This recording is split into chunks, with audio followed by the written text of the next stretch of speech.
chique. E tu, Thelma, como é que tu foi parar nessa área? Tu já era fotógrafa? O que aconteceu? Na minha família, nós somos em 10 pessoas entre peritos e fotógrafos. E eu herdo a carreira do meu pai. Meu pai meu pai foi fotógrafo pericial, né? Então, só que eu sou a caçula de outros 2 irmãos, homens. Entendi. E aí meu pai ficava, olha, os meninos vão entrar na polícia. Nunca falou de mim. Aí eu vi no antigo jornal do concurso, aquele jornalzinho amarelinho lá na banca, falei, abriu concurso para a carreira do meu pai, vou fazer uma surpresa para ele. E aí eu ingresso, né? E aí meu pai veio com aquele peso, falou, não é só ingressar. Você tem 10 pessoas aí para honrar o nome. Então, o meu pai, ele me formou como fotógrafa pericial muito bem. Entendi. Né? Você tinha quantos anos? 19. Caramba. 19 Tua anos. vida inteira mesmo, né? Caraca. 19 anos. Mas realmente, história diferente. Ela já tinha um background ali, tu caiu meio que... Caiu meio de paraquedas. E ainda, casualmente, acredito, para mim, né, no melhor lugar, que foi o DHPP. Para mim também. Né, que é uma coisa, eu acho que é uma equipe diferenciada. E a minha turma que entrou, nós ficamos 5 meses de estágio trabalhando com peritos mais antigos, até para ter um certo know-how para começar a trabalhar sozinho. E como é que foi, eu quero saber o primeiro caso de vocês juntos. Como é que foi? Era mais simples? Não precisa ser o primeiro, vai? Mas dos primeiros ali, meio calça, começando a ficar suja, né? Quer ver o que acontece? Na época, havia os crimes, é claro, mas, vamos dizer, a violência talvez fosse um pouco menor, até pelo tipo de arma que se utilizava. Então, nós entramos no início dos anos 90. 93 era revólver, era 38. Ah, não, mas era uma loucura o índice de homicídio. Não, nós começamos, aí começou a aumentar. Nossa, aí quando eu entrei tinha pouco. Aí depois, final dos anos 90, início dos anos 2000, era uma loucura. Tanto é que o Jardim Ângela era considerado um dos lugares mais perigosos do mundo. Nossa. Era o Jardim Ângela.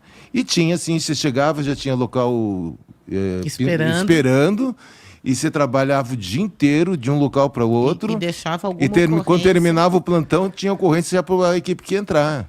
Entendi. Era uma loucura. Só para você ter noção, naquela época, eu me recordo que teve final de semana, entre sexta e domingo, que deu 60 casos de homicídio.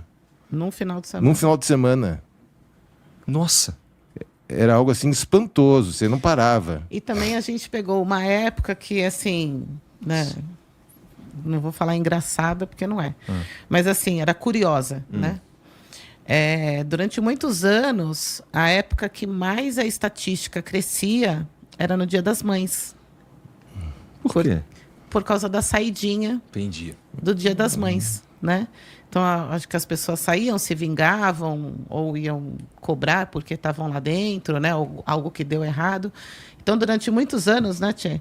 A estatística, no Dia das Mães, a gente já ficava até mais em QAP, porque sabia que ia ser um final de semana um tanto quanto mais violento. Depois não, né?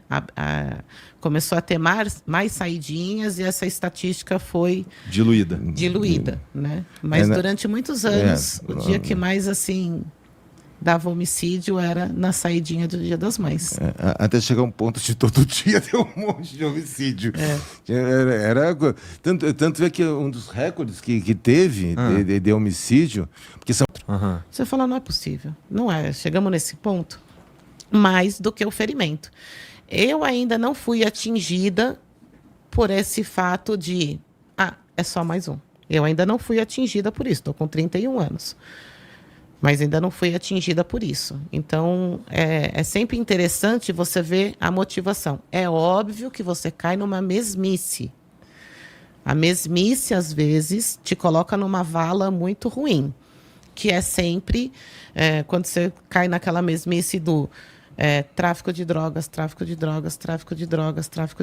sabe? Daí você tem que tomar cuidado também para não cair numa vala do... de novo mais um? Você entendeu? Entendi. É complicado. Mas eu ainda não caí nessa de banal pra mim, não. Ainda não. E pra tu, cara? Não, é assim, ó, para mim tem dois lados, vamos dizer. Criança. Criança, Tá. para mim, mexe comigo. Entende? Porque é insensível. Não, para mim, mexe. Ver uma criança que é morta, que a gente fica sabendo por absurdo, realmente, a gente sente. Uhum. Agora, muitas vezes, o que acontece? Eu achava que o ferimento chocasse pra Não, caramba. porque é o seguinte, o ferimento não é o problema do ferimento. Para mim, o ferimento é objeto de estudo. É. Então, às vezes, vê a gente conversando, nossa, olha que facada legal, olha. Sabe, porque a característica do ferimento Uhum. é diferente. Foi analisada a lesão, não pelo fato de pô, uma pessoa morreu, uma pessoa. Uhum. Então, mas aí a gente analisa, vamos dizer, questões técnicas do ferimento. Então, assim, ó, se dispara aqui, nossa, pegou aqui, foi às vezes, a cabeça meia disforme já. Onde entrou ali o projétil? Entrou aqui, foi curta distância, foi a distância maior. De trás para frente? De trás para frente, de frente para trás. A gente tenta reconstruir dentro do possível a dinâmica do evento. Né? Então a gente tem que observar o que aconteceu, a posição que ele caiu, se ele rolou, se ele foi arrastado, né? O tipo de lesão, foi pego de surpresa. Então a gente, eu pelo menos, eu tento analisar a lesão, mas de uma forma técnica. Uhum. Então eu sempre tento ver, porque às vezes você vai ver dois polícias, nossa, viu aquele tiro, nossa, que coisa linda. Pelas características da lesão. Né? Então, o tipo de armamento que foi utilizado, se foi um fuzil, se foi uma espingarda, uma calibre 12, uma pistola. Você está preocupada com outras coisas. Eu trabalho com um perito, né, o Dr. Leandro Lopes. Ele é um cara assim muito meticuloso, né? Aprendo muito com ele. E um dia ele falou assim, Té, aquele local que a gente fez, o laudo ficou pronto. Eu tô te mandando o laudo, dá uma lida, né? Aí eu tô lendo ali o laudo, eu falei, meu Deus do céu. Falei, que porra é essa? Liguei para ele na hora, eu falei, que raio que é isso que você está escrevendo aqui no laudo? Epitâmetro de quintiliano. Falei, não, agora você viajou. Aí ele falou, não, Té, é uma técnica usada em investigação principalmente pericial e por advogados e não sei o quê, que são 7 perguntas que você faz no local para se satisfazer enquanto conclusão. Então ele pergunta o que, como, quando, quem, como, né? E aí você chega nessas 7 perguntas e você vai construindo tanto a dinâmica, como o seu convencimento técnico, como uma conclusão. Uhum. Eu falei, mano, fenomenal. Fenomenal. Então, vira e mexe agora, né? Usurpei isso, né? Mas eu acredito que já é domínio público, porque você está no laudo. Imagino que sim. Imagino né? que sim. Usurpei isso do Dr. Leandro Lopes aí. E muitas vezes... Vai ver aí... Vai ser alguma coisa talvez mais difícil hoje o acesso. Os laudos sobem digitalmente, né? Tudo é digital. Isso. Então, o que Mas acontece... ainda existe alguma coisa física. Antigamente, era tudo datilografado. Uhum. Né? Hoje, existe um sistema que é interligado. Então, eu ponho o laudo, o pessoal do IC, né, da perícia, todo mundo tem acesso, pode visualizar. A Polícia Civil tem acesso e vai tudo para a parte do Judiciário, também tudo digital. Então, todas as pessoas têm acesso aos laudos. Então, é uma coisa que é muito mais dinâmica, é uma coisa mais fácil. Não tem, a gente via há um tempo atrás, de tempos em tempos, vamos dizer, na demora do encerramento do inquérito, tinha que ir tudo para o fórum, tá? Para ser carimbado a vista que foi visto, não sei o que, autorizando a prosseguir a investigação, tinha que se justificar. Então, era carrinhos e carrinhos de processos, de inquéritos, né? Indo para o fórum para, a gente usa o termo, ser aforado. Tá. Né? Ir pro Hoje, fórum. manda uma mensagem, vai tudo e a resposta vem também digital. Ó. Então isso aí pode demorar, tipo, se a pessoa olhar na hora, 5 minutos, teoricamente. Antigamente não, se ia para o fórum, demorava dias. Para se retornar, para se continuar uma investigação. A própria revelação fotográfica demorava semanas para chegar. Semanas. Quando era filme, era analógico, qual era a preocupação que o perito tinha que ter? Anotar tudo. Porque ia para o laboratório as fotos, o negativo. E o filme. O negativo, o filme, né? O filme. O filme. Para ser revelado. Para ser revelado, para ser ampliado, a gente recebia de 2 a 3 meses depois. Nossa! Tá? Imagina, mas era um laboratório do estado inteiro. Imagina quantas fotos. Assim. Né? Ainda mais nessa época aí com homicídio pra caramba. E aí muitas vezes acontecia, chegava a foto, queimou o filme. O filme foi velado. Foi velado, velou o filme, não sei nenhuma foto. Aí se eu não tivesse tudo bem anotado, eu tenho que fazer o laudo sem nenhuma foto. Hoje, com o advento da máquina digital, pode acontecer uma pane de perder as fotos. Né? De perder as fotos. É bem mais difícil. Pode, mas é raro. Você vê como assim, né? A gente vê desgraça, mas a gente se diverte. Então, trabalhamos aí durante um tempo, né, com um perito, que eu agradeço muito a época que eu entrei, porque os fotógrafos anotavam tudo para o perito. Né? Porque o perito está com a luva já ensanguentada, ele não tem que ficar trocando, a gente anotava tudo. Então eu agradeço muito essa época, porque aí é que eu aprendi um pouco de medicina legal. Né? Entendi. Ele vai falando das partes técnicas do corpo, deltoide, externo, escapular, bucinadora, né? Esses nomes assim, e você olhava o que ele estava indicando, então você ia aprendendo. Eu agradeço muito. Mas tinha hora que não dava para anotar para o perito. As máquinas eram analógicas, o flash era com uma bolsa à parte, o flash não era acoplado na máquina, você segurava o flash. Podia acoplar? Podia, mas você tomava um choquinho.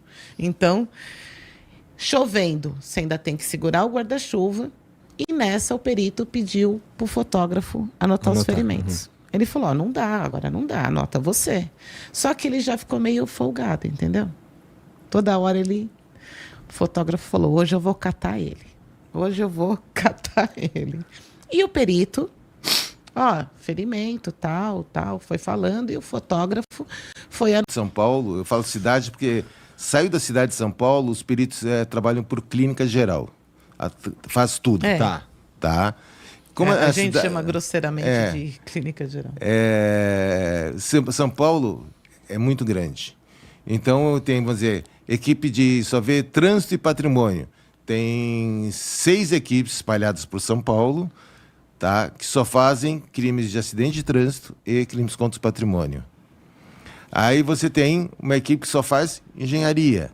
Você tem, sabe? Então, tudo é mais dividido. Na engenharia entra desabamento, entra incêndio, entra desastre aéreo. Acidente de trabalho. Entendi. Né? Então, aí entra mais, aí tem uma equipe. Também é chamada de especializada. Especializada. Se você vai para o interior, muitas vezes, o perito que faz a chamada clínica geral, que faz tudo, dependendo da ocorrência da engenharia, ele vai atender. Entendi. Né? Claro que se for uma ponte que desabou, alguma coisa maior, ele vai precisar de alguém mais especializado até para analisar. Agora, teve um incêndio. Muitas vezes vai o perito do local, faz tudo, vai atender o incêndio. E aí você tem uma outra equipe de crimes contra a pessoa, que essa trabalha pra caramba. Porque entra homicídios de autoria conhecida, homicídios de autoria desconhecida, mas que o corpo foi socorrido. Né? Entra suicídio, né? Então essa equipe de crimes contra a vida também trabalha bem. Pra caramba. Que aí também queda acidental. Isso. Então, então, crimes contra a vida, existe o DHPP nessas condições e existe um núcleo de perícia de crimes contra a pessoa, que atende todo o resto onde envolve a crimes contra a vida. Então, houve um crime de patrimônio, alguém tomou um tiro, se cair uma gota de sangue, essa é a equipe núcleos de crime contra a pessoa.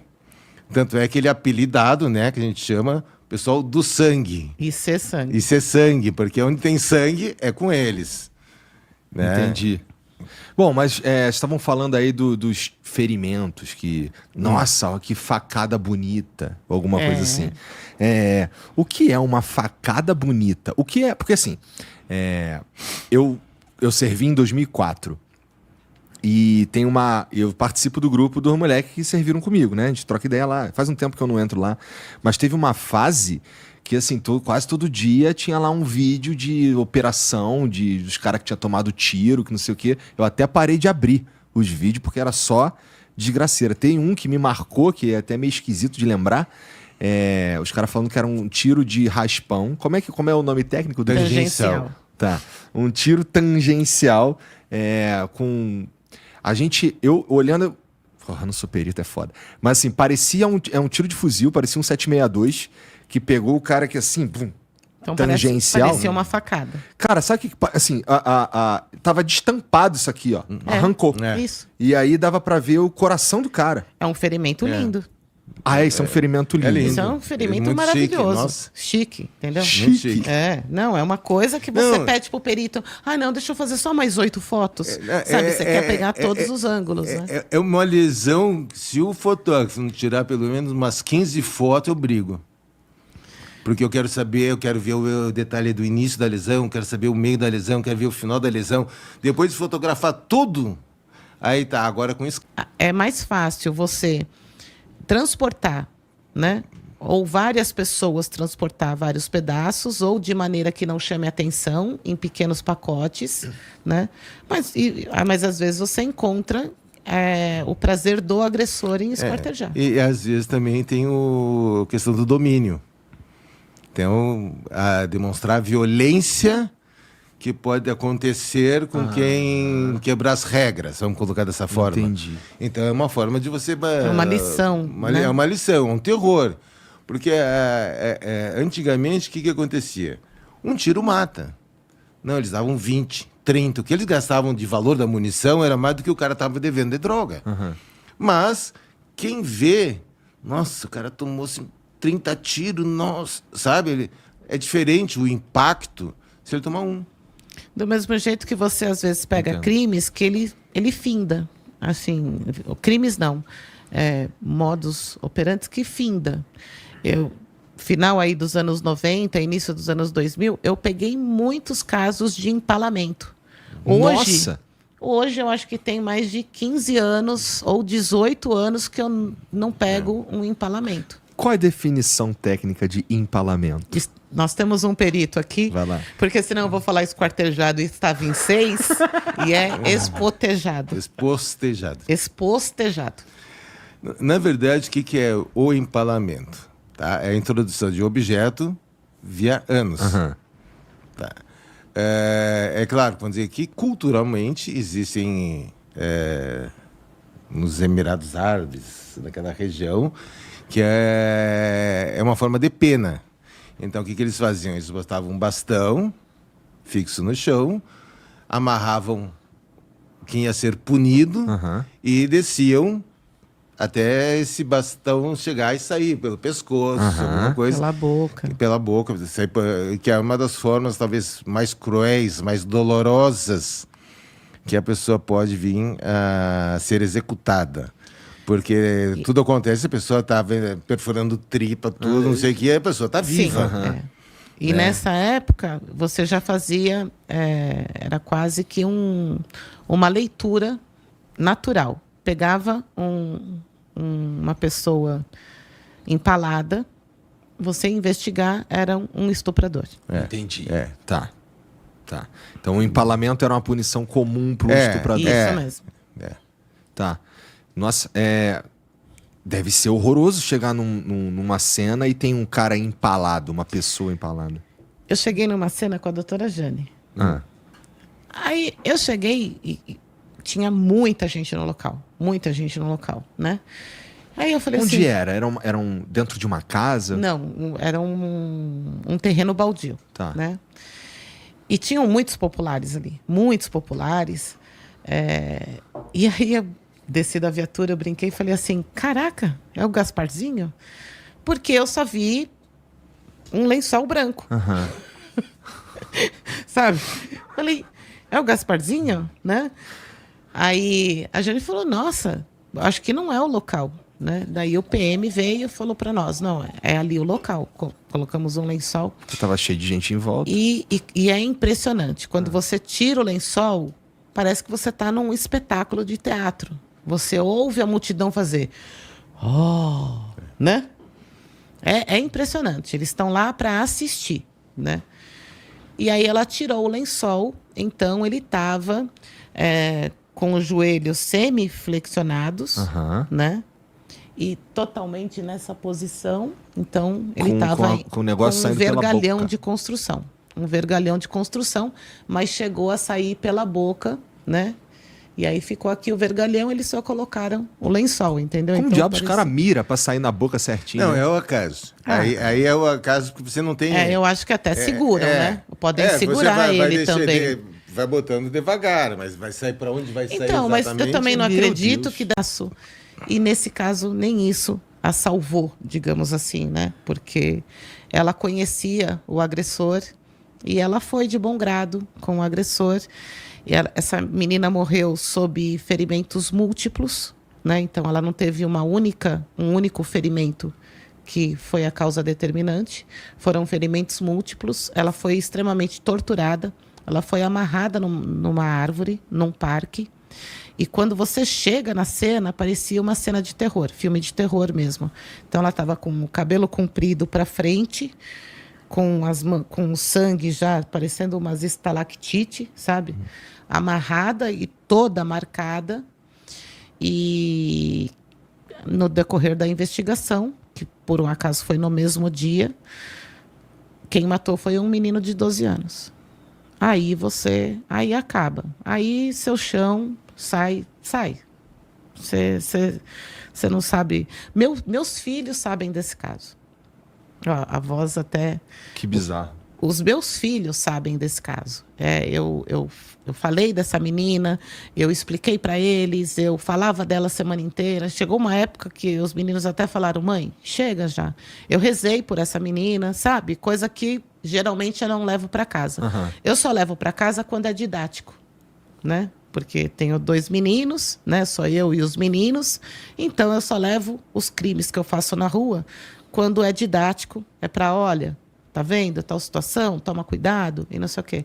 Mas esse eu acabei levando para minha casa e eu considero o pior caso que eu fiz horrível. em 31 anos. Pior caso. Vocês se comunicam com outros peritos de outros estados ou nem dá tempo pelo volume? Sim, Não, eu sim. O que acontece? O contato com outros profissionais é sempre uma coisa salutar.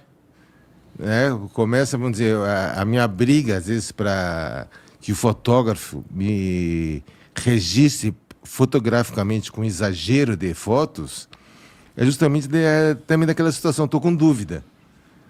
Eu preciso consultar outras pessoas.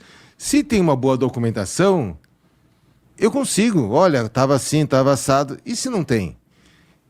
Não, porque eu vi assim, eu vi. Não, tem aí, vamos dizer, uma lesões, vamos E dizer, aí tem. a gente descobre que em outros estados nem tem, né? E tem estado que não tem fotógrafo.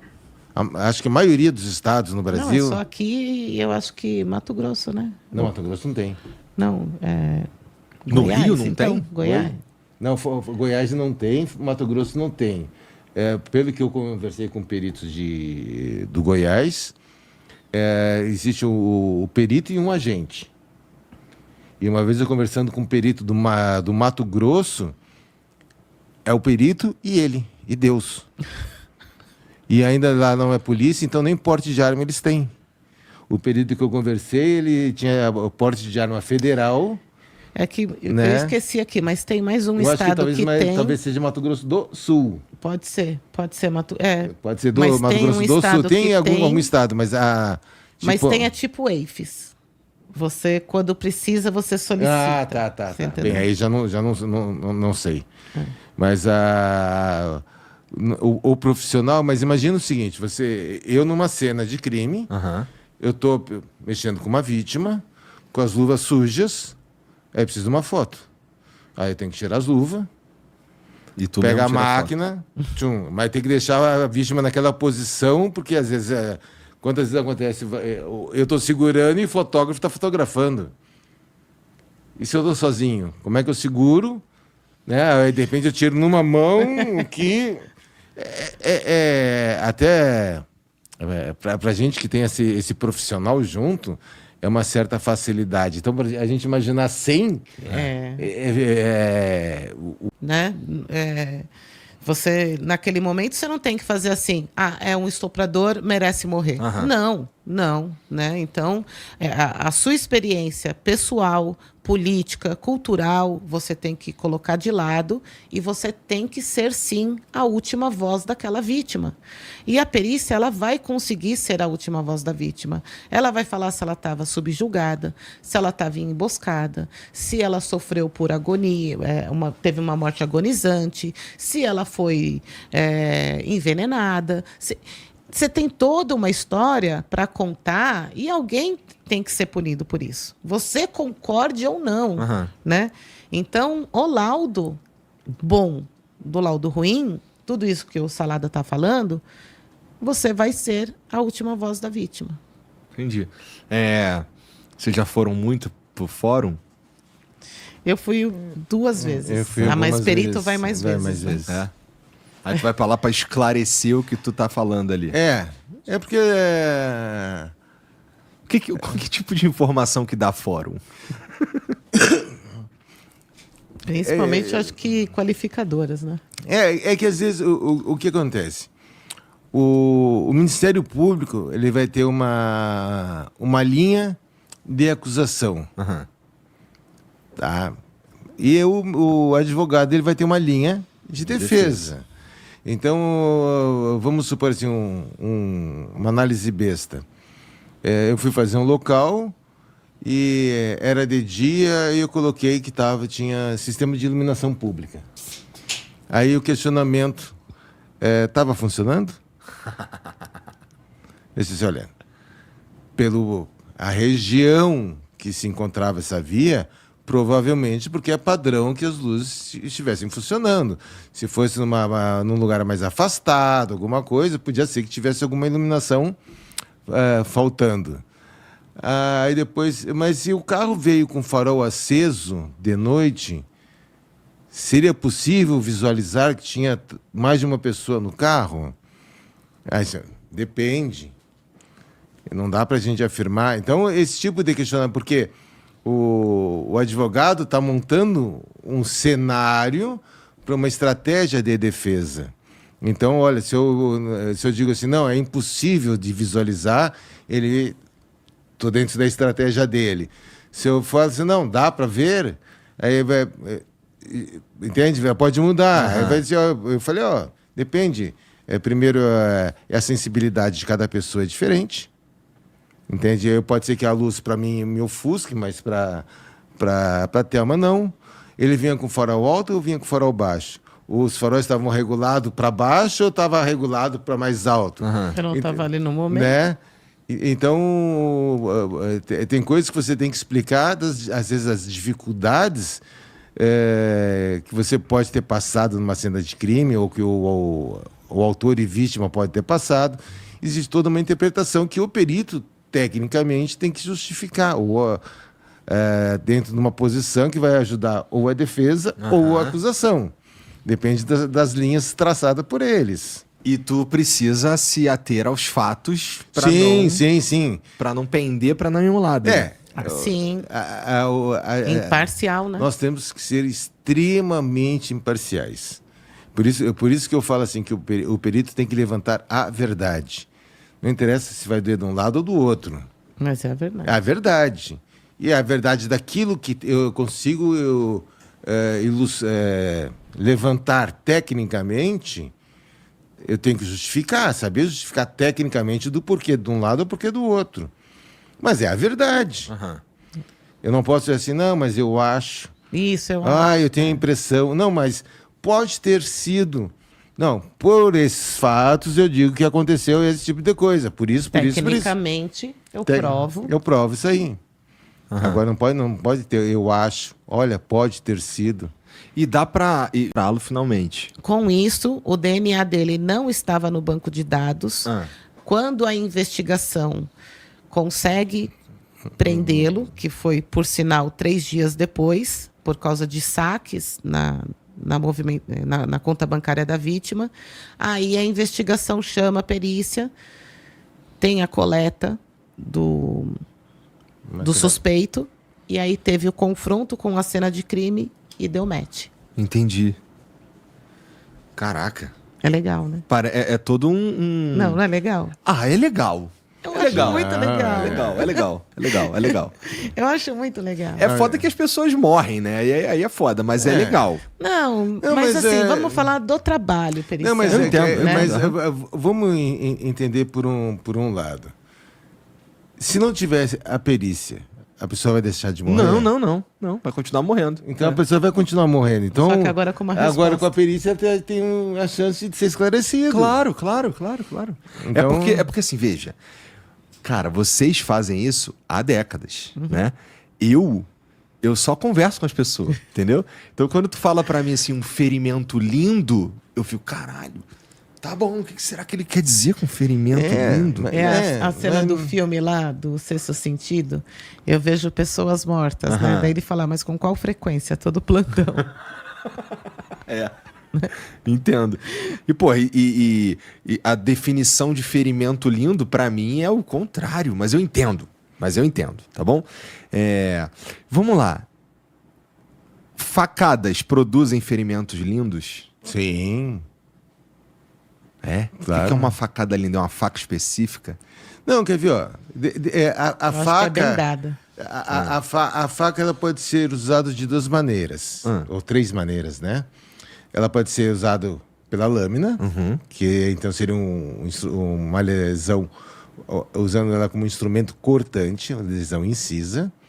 Então vamos botar onde eu posso ver que fique bonito, tá? Um esgorjamento. Esgorjamento é cortar a garganta. É um corte inciso profundo. Né? Então a gente já via assim que dava para ver laringe, faringe, esôfago, traqueia, não sei o quê. As cordas vocais. Lindo, tá? Ou ela pode ser usada de uma forma pérfuro-incisa. Eu pego a ponta e... Então a vítima tinha uma lesão na região abdominal pela posição do fio, que a gente chama do gume, e da costa da faca, dava para, de uma posição normal para o agressor, dava para ver que o agressor segurou a vítima e deu uma facada na região abdominal, pegando a vítima por trás. Entendi. Então está me dando uma dinâmica. Ele pegou aqui, pau, e depois ele pegou e esfaqueou o pescoço da vítima. Então, esse aqui na região direita e as lesões do pescoço mais para o lado esquerdo, porque estava aqui e... Então vai me trazendo o quê? A informação de como o crime aconteceu. Então, fazer isso aqui se consegue dar a posição que estava entre autor e vítima. Então, eu acho que uma lesão que ela é bonita porque ela está me trazendo informação. Ela está me trazendo informação. Isso é o legal. Que nem até falando de um esquartejado. Qual foi o instrumento que foi utilizado? Quem esquartejou a vítima? Uma vez eu peguei uma menina, nossa, os cortes bonitos. O autor era um açougueiro. Entende? Ele desmembrou que só tinha a menina sem os braços, sem as pernas, tá? Mas uns cortes perfeitos, o tipo na carne, assim, bonito, liso, sem hesitação, sabe? E ainda eu tive a sorte, olha só, Que uma... Perto das juntas Não, ainda. mas corte perfeito. É. Aí, no meu próximo plantão, encontraram os pedaços dela num terreno próximo. E Eu interiorizei isso. Falei, mano, é muito legal, né? E o universo, ele não sabe o que você está pedindo. Então, quando a gente fala um caso legalzinho, entendam. A gente fala ferimento bonito, local legalzinho, é um local que vai te exigir enquanto profissional. Tem hora que a gente pede que isso aconteça. Tem hora que você quer ser colocado à prova. Tem hora que você tem a síndrome do falso impostor. Você fala, eu não sei nada. É mentira que eu tenho casuística, mas eu sou limitado. Não, sabe? Então tem hora que você clama por um local que te exija mais enquanto profissional, e é esse local que a gente chama de legalzinho. É que você fazer um local. Vamos dizer, o indivíduo tomou um... Desk mask. É piada interna, tá? É bom, eu não entendi. É piada interna. O cara tomou, vamos dizer, um disparo por arma de fogo. Um tirinho na testa. E não tem mais nada. Qualquer um chega lá e faz. O que você estava usando do teu conhecimento, da tua técnica, de criminalística, de criminologia, tudo, de medicina legal, de tudo. Isso. Todo o conhecimento que você tem, o que você faz? Você vai lá, tá, acabou. E aí? Aí não tem um estojo, não tem uma câmera, não tem um sinal, não tem uma frenagem, não tem uma pegada. Agora, quando você pega um local desses, aí você começa, putz, o que aconteceu? Como aconteceu? Sabe? Se quer pescar, você vai com todos os detalhes, tudo observando. E aí você caminha. Então você pega aquele quebra-cabeça de 1000 peças, né? E você vai montando. Aí quando tá faltando 3 peças, chega alguém e fala assim, e essa aqui? Você fala, puta, não fecha. Então volta tudo de novo. Aí você começa, aí tá faltando só 2 peças, você fala, não encaixa. Aí você volta tudo de novo. Então, esse leque, né? Você não consegue fechar. Quando você está quase fechando, aparece um fato pericial que você fala, não bate. Aí você abre novamente, entendeu? Entendi. Então, esse jogo no local é que é gostoso. E não, porque às vezes esse jogo se estende ao local, né? Sim. Se estende ao local. Então você fica... Pô, quantas vezes fica assim... Dias, semanas, no mesmo caso. Tipo assim, nunca perdi o sono, nem nunca perdi a fome, tá? Mas, quantas vezes você está em casa e fica assim, não, mas espera aí um pouquinho. Que será que não me passou alguma coisa? Porque eu não estou entendendo, não sei o quê. Aí você fica remoendo aquela cena, tentando entender melhor. Analisar. Essa vai para o Rafael Reck. Espero que ele esteja vendo. Fizemos um local, beleza. Voltamos para a base. Aí eu só não lembro se eu já tinha ido embora ou se eu ainda estava na base. Era de madrugada, eu sei que a gente estava sem ocorrência. Eu acho que a gente ainda estava na base, estava sem ocorrência. Aí e nós temos um alojamento, porque o plantão ele é muito desgastante, né? Então, a hora que dá para você descansar, a gente tem um alojamento. E ele é dividido por armários, né? Aí Rafa, ele, oi. Falei, a gente precisa voltar pro local. Ele falou, você tá maluca? Você tá maluca? Não, você falou que você é sonâmbula, você tá acordado, você tá dormindo. Eu falei, Rafa, a gente precisa voltar pro local. Ele falou, ai, Thelma, pelo amor de Deus, o que foi agora? Falei, Rafa, pensa comigo. Isso. Aí Rafa, puta que pariu, tô pondo a bota. Voltamos pro local e deu certo. Fazer um local, às vezes em condição de chuva, em condição de falta de iluminação, ou até da investigação vir com uma reviravolta, uma coisa inexplicável, e você sentir a necessidade de voltar no local, porque, pericialmente falando, a gente fala em local mediato, que é onde está ali a vítima e os principais vestígios. Existe o local imediato, que está logo perto dele, e existe o local relacionado, que pode estar mais distante ainda. Então, muitas vezes acontece de você fazer o local naquelas condições que não está muito boa, ou você sentir a necessidade de voltar para o local, e você volta sim para o local, porque você ainda não está se sentindo completamente satisfeito do que tinha para recolher lá, ou aparece um local relacionado, aparece uma informação absurda, né? E você volta para o local, entendeu? Então, por exemplo, olha, o cara acabou de falar que escondeu a faca dentro do ar-condicionado.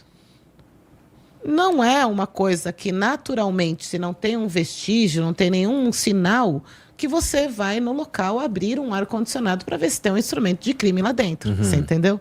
Então, às vezes, pode acontecer, sim, de você voltar. Tá, mas isso não é porque tu fez um mau trabalho.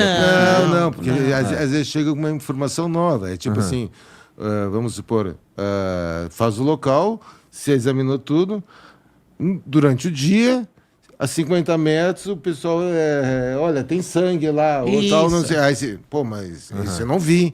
Não é que você tenha feito mal ao local, mas chegou uma informação relevante referente ao teu local. Então, normal, você tem que... Não é refazer o teu trabalho. Você vai complementar o teu trabalho. Quanto tempo um local é um local? Ele fica ali sendo um local? Quanto tempo você determinar. Quanto tempo você determinar. Quem determina é o perito, é a polícia? Eu acho que é a necessidade própria do local. Eu já fiz local... Quem encerra, vamos dizer, o local, a apresentação... Quem encerra, como dizendo, tá liberado, é o perito. Tá. Mas eu já fiz local de 12 horas. O tempo para se fazer um local... É indeterminado. É indeterminado. Inclusive, eu posso dizer assim, olha, eu preciso continuar. Se pede para lacrar, vamos dizer, o imóvel... Nós fizemos Matsunaga, nós lacramos o local e volta outro dia. Porque era muito grande. Não tem problema nenhum. Mas aí, esse foi o maior de todos? O maior tempo que vocês ficaram da Matsunaga? É que o Matsunaga foi feito à noite. Trabalhoso, é um exame que você só faz à noite por causa do luminol. Luminol. É uma perícia marcada, pré-agendada. No Richthofen eu cheguei lá às 7h30 da manhã, saí 5 da tarde e não tinha terminado. Aí mandaram o Salgueiro para terminar a parte externa do imóvel, porque eu tinha chegado já no meu limite. Olha, não consigo mais. Ou lacre, que eu volto amanhã. Aí não, queria que fosse terminado, porque já estava todos os telefones grampeados, não sei o quê. A reconstituição do Celso Daniel, nós começamos o quê? Na base mesmo. 9h30, 10 horas na base. Terminamos 6 horas da manhã. Nossa! Por quase 24 horas. Aí a gente foi tomar um café na padaria. 6 horas da manhã, a gente foi tomar um café na padaria. Eu vi o banquinho já... Sentei, né? O Salada falou assim, levanta. Eu falei, como levanta? Eu vou tomar um café. Ele falou, não, senta agora que senão você não vai conseguir andar. Eu falei, imagina. Nossa, parecia um mata-borrão meu pé depois, sabe? Ele falou, toma o café de pé. Porque você estava de pé até agora. Se você sentar, você não vai conseguir andar. Nossa. Experiente aí, ó.